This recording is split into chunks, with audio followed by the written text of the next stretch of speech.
राना शमीम साहब हैं, vice president PMLN, वो कह रहे हैं कि अपना ये एफिडेविट ही मेरा नहीं है और मेरा एफिडेविट जो है वो तो लॉक है।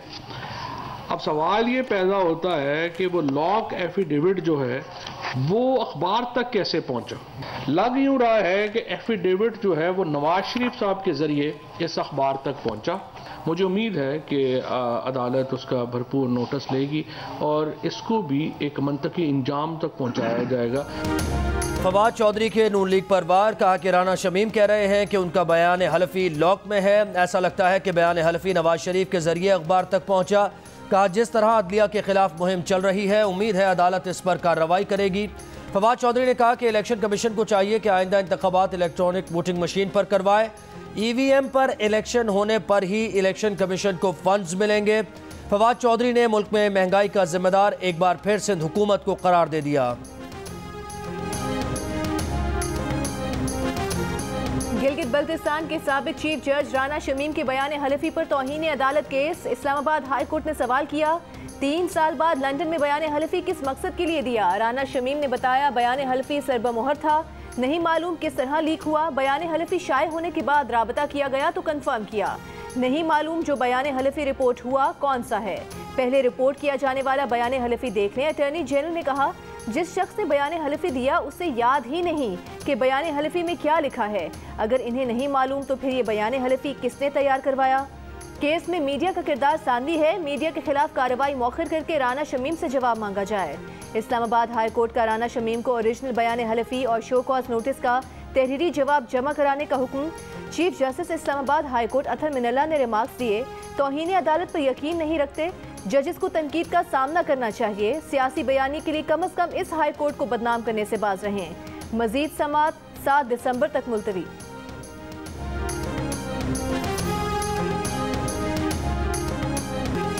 सवाल कई जवाब कोई नहीं। इस्लामाबाद हाई कोर्ट से रवानगी के वक्त गिलगित बल्तिस्तान के साबिक चीफ जज राना शमीम का सहाफ़ियों के सवालात का जवाब देने से गुरेज, नो कॉमेंट्स कहकर चले गए।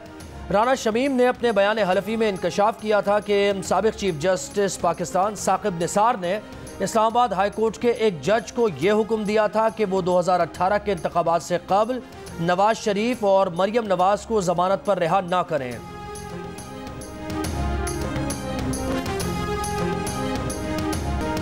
जो भुट्टो की बेटी को चोर चोर कहते थे आज खुद सर्टिफाइड चोर हैं। जो फोन कॉल करके अदालत पर दबाव डालते थे कि बेनज़ीर और आसिफ जरदारी को 20-20 साल सजा दो, आज उनके खिलाफ टेप्स निकल रहे हैं। बिलावल भुट्टो की नाम लिए बगैर शरीफ खानदान पर तनकीद, कहा फोन कॉल का निज़ाम कल भी गलत था आज भी गलत है। पार्लिमान और अदलिया ऐसा फैसला सुनाएं कि किसी को आइंदा ऐसा करने की हिम्मत ना हो, ये रिवायत हमेशा के लिए ख़त्म हो। बिलावल के वज़ीर-ए-आज़म पर भी वार, कहा इमरान खान को भागने नहीं देंगे, उन्हें लंदन या सऊदी अरब ले जाने के लिए कोई तैयारा नहीं आएगा।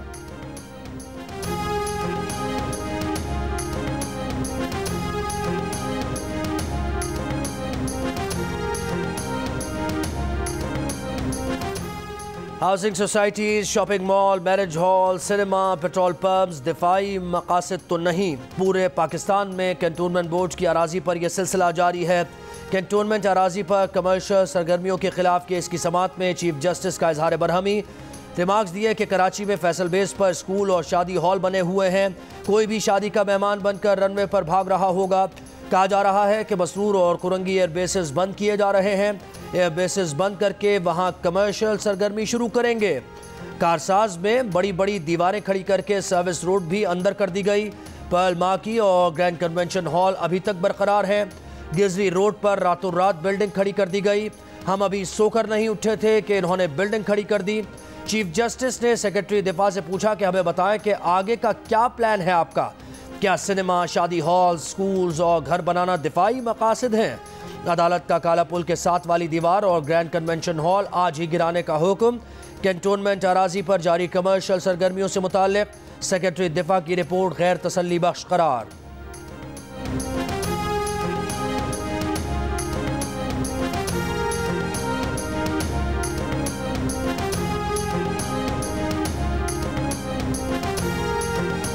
कैंटोनमेंट अराजी पर कमर्शियल सरगर्मियों के खिलाफ केस की समात में चीफ जस्टिस ने सेक्रेटरी दिफा से इस्तफसार किया कि आप खुद भी जनरल रहे हैं, आपको तो पता होगा अगर दिफा के लिए इस्तेमाल नहीं हो रही तो ये ज़मीन वापस हुकूमत के पास जाएगी।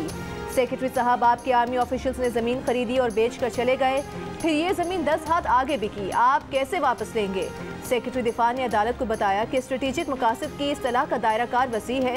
कमर्शियल सरगर्मियाँ भी स्ट्रेटेजिक डिफेंस के ज़ुमरे में आती हैं।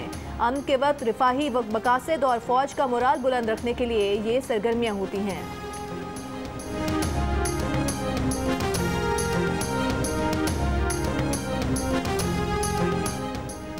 वज़ीर-ए-आज़म इमरान खान ने वज़रा को बैरून मुल्क जाने से रोक दिया। ज़राए के मुताबिक वज़ीर-ए-आज़म ने वज़रा से कहा है कि अगले 3-4 माह मुआशी मामलात के लिए अहम हैं। हुकूमत को मुख्तलिफ चैलेंजेस का सामना है। वज़रा अपनी अपनी वज़ारतों में रहें।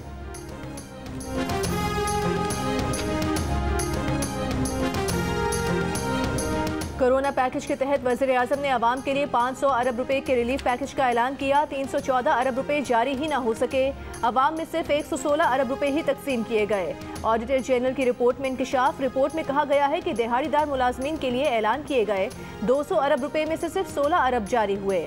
पनागाहों और लंगर खानों में 150 अरब में से 145 अरब तकसीम हुए। यूटिलिटी स्टोर्स को 50 अरब में से सिर्फ 10 अरब रुपए दिए गए। बिजली और गैस पर 100 अरब की सब्सिडी में से सिर्फ 15 अरब रुपए दिए गए।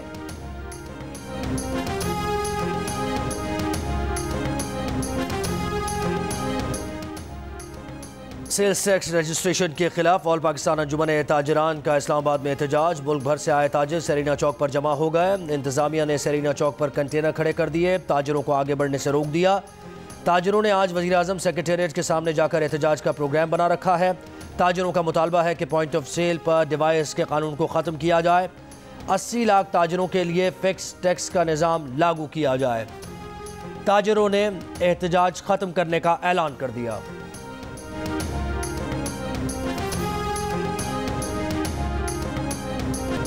इस्लामाबाद के सरकारी असातिज़ा ने तालीम को छुट्टी पर भेज दिया। सरकारी तालीमी इदारों को ऑर्डिनेंस के जरिए म्यूनिसिपल कॉरपोरेशन के मातहत करने पर तदरीस का बॉयकॉट। तलबा से भी नारे लगवा दिए, छुट्टियां दे दें। तालीमी इदारे गैर मुअय्यना मुद्दत तक के लिए बंद कर दिए। मुतालिबात मंजूर ना हुए तो 2 दिसंबर को वज़ीर-ए-आज़म हाउस के सामने धरना देने का ऐलान।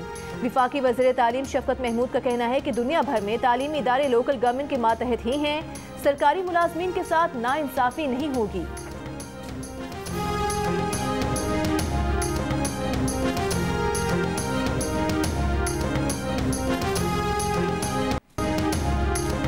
थर कोल मनसूबे में मुबैना करप्शन की तहकीकात नैब करेगी। चेयरमैन नैब रिपोर्ट को देखें, क्या करप्शन इख्तियारात के नाजायज़ इस्तेमाल का केस बनता है।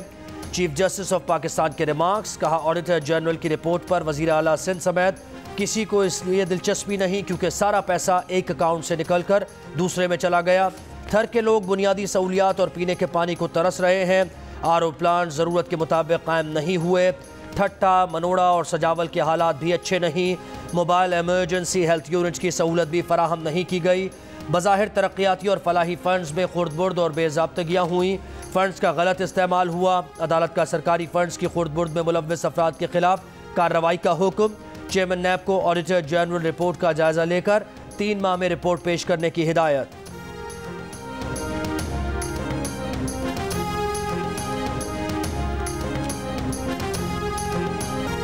सहराए थर में मीठे पानी की फराहमी के बेशतर फिल्टर प्लांट्स बंद पड़े हैं। 2014 में 650 फिल्टर प्लांट्स के लिए 7 अरब रुपए लगा दिए गए, लेकिन ये प्लांट सिर्फ 1 साल ही बहाल रह सके।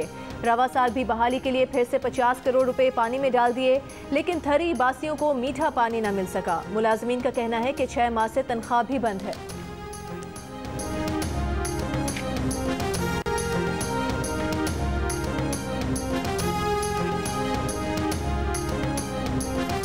कराची के मुख्तलिफ इलाकों में गंदगी और कचरे के ढेर। हैदराबाद, सक्खर, लाड़काना, नवाबशाह और सिंध के दीगर अजला में भी सफाई का हाल ख़राब। तनख्वाहों में कटौती के खिलाफ सैनिटरी वर्कर्स की हड़ताल दूसरे रोज़ भी जारी।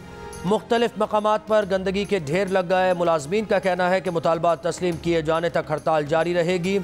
हड़ताल से शहर में सैकड़ों टन कचरा जमा हो गया। सड़कों पर गंदगी के ढेर, गटर उबलने से पानी शाहराहों और बाजारों में आ गया। अवाम शदीद मुश्किलात से दो चार।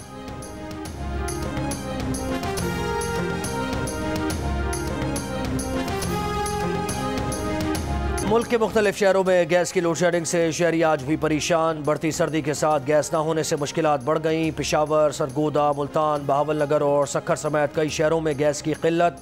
कई शहरों में 18 घंटे गैस की लोड शेडिंग की जा रही है। शहरियों का कहना है कि खाना बनाना मुश्किल हो गया, इस महंगाई में LPG नहीं खरीद सकते।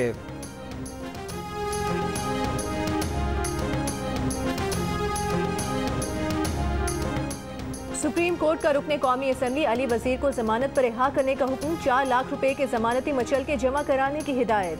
अदालत ने रिमार्क्स दिए, अली वजीर के शरीक मुल्जिमान को रिहा कर दिया गया था। अली वजीर को जेल में रखने का कोई जवाब नहीं बनता। दौरान समात किसी जमात का नाम लिए बगैर होने वाले मुज़ाकरात का तज़किरा। जस्टिस सरदार तारिक ने कहा, रियासत मुज़ाकरात करके लोगों को छोड़ रही है, हो सकता है कल अली वजीर के साथ भी मामला तय हो जाए। क्या अदालत सिर्फ जमानतें खारिज करने के लिए बैठी है?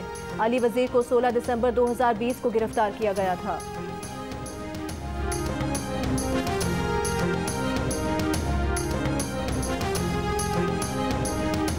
कायदे-ए-हिज़्ब इख्तिलाफ शहबाज शरीफ ने मुल्की मुआशी सूरत हाल को ख़तरनाक तरीन करार दे दिया। कहा, हुकूमत रही तो आइंदा बरस कर्ज पर सूद की अदायगी के बाद दिफा, सरकारी मुलाजमीन की तनख्वाहों, पेंशन और हुकूमत चलाने के लिए भी कर्ज लेना पड़ेगा। मौजूदा हुकूमत के हर नए दिन का मतलब पाकिस्तान को मुआशी डेड एंड की तरफ ले जाना है। अगर मरीम नवाज ने कानून तोड़ा है तो हिम्मत है तो कार्रवाई करें। मुस्लिम लीग नून के रहनुमा शाहिद खाकान अब्बासी का चैलेंज। कहा, जिस आदमी ने मुल्क में अदल का निज़ाम तोड़ा है, जो साबिक चीफ जस्टिस है, उस पर बात करने को कोई तैयार नहीं। नैब में एक शिक डाल दें कि सिर्फ नून लीग के लिए एहतसाब है। जब तक नैब है, मुल्क के मामलात नहीं चल सकते। चेयरमैन नैब की आंखें, मुंह और कान सब बंद हैं। वजारतों में चोरी पर चेयरमैन नैब खामोश हैं। एहसन इकबाल बोले, इमरान खान ने कर्जा कमीशन बनाया था, आज तक हिसाब नहीं आया। हुकूमत टैक्स जमा करने में नाकाम हो चुकी, कर्जों और नालायकी का हिसाब लेंगे।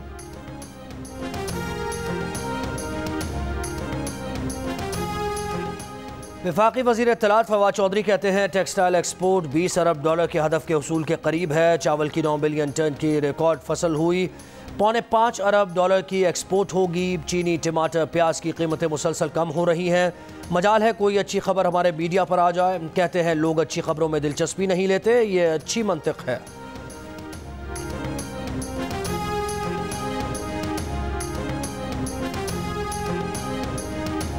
मुस्लिम लीग नून की तर्जुमान मरीम औरंगजेब का वज़ीर इत्तलात फवाद चौधरी को जवाब। कहा, अवाम की मुफलिसी, बेबसी का मजीद मजाक ना उड़ाएं। ट्वीट करने से आटे, चीनी, बिजली, गैस, दवा की कीमत कम नहीं होगी।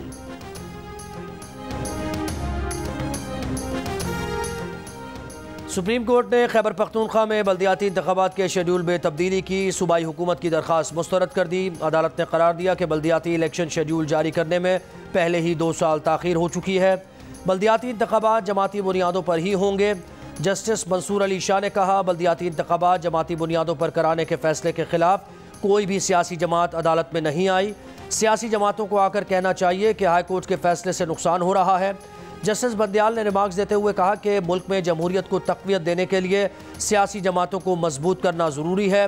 सियासी जमातों को सियासी अमल से नहीं निकाला जा सकता।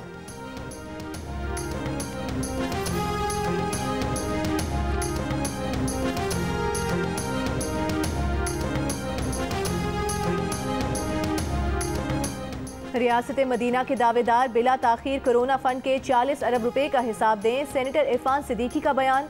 कहा, कोरोना फंड में 40 अरब रुपए की करप्शन का स्कैंडल सेनेट में उठाया जाएगा। हुकूमत मुनज़्ज़म झूठ बोलकर आवाम को गुमराह करती रही। 6 माह तक बदउनवानी की इस शर्मनाक कहानी को आवाम से छुपाया गया।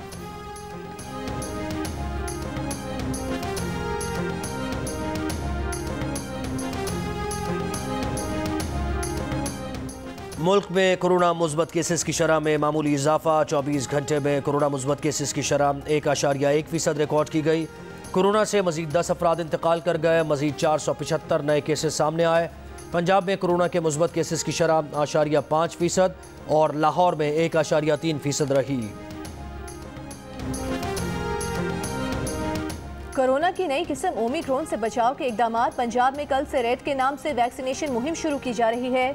वज़ीर सेहत यास्मीन राशिद का कहना है कि NCOC के साथ मीटिंग के बाद बूस्टर डोज का फैसला होगा। बुजुर्ग अफराद को मुफ्त बूस्टर डोज लगाई जाएगी। ओमिक्रॉन से मुतालिक अलर्ट हैं। साइंटिफिक मालूमात के मुताबिक ओमिक्रॉन वैक्सीन शुदा अफराद को ज़्यादा मुतासिर नहीं करता। सिंध की वज़ीर सेहत अजरा पिशोह का कहना है कि कोरोना की नई किस्म से मुतालिक हिफाजती इकदाम शुरू कर दिए हैं। 2 वैक्सीन का डोज लगवाने वालों पर ओमिक्रॉन का असर कम होगा।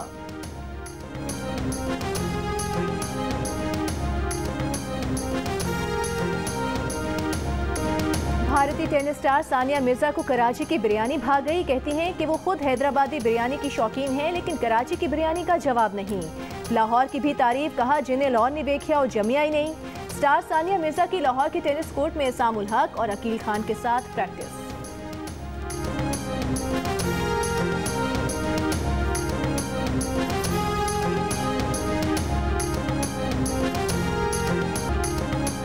और अर्जेंटीना के मेसी रिकॉर्ड 7वीं बार साल के बेहतरीन खिलाड़ी करार, बैलन ड'ओर अवार्ड अपने नाम कर लिया। मेसी का कहना था कि अवार्ड के लिए एक बार फिर यहां आना नाकाबिल यकीन है।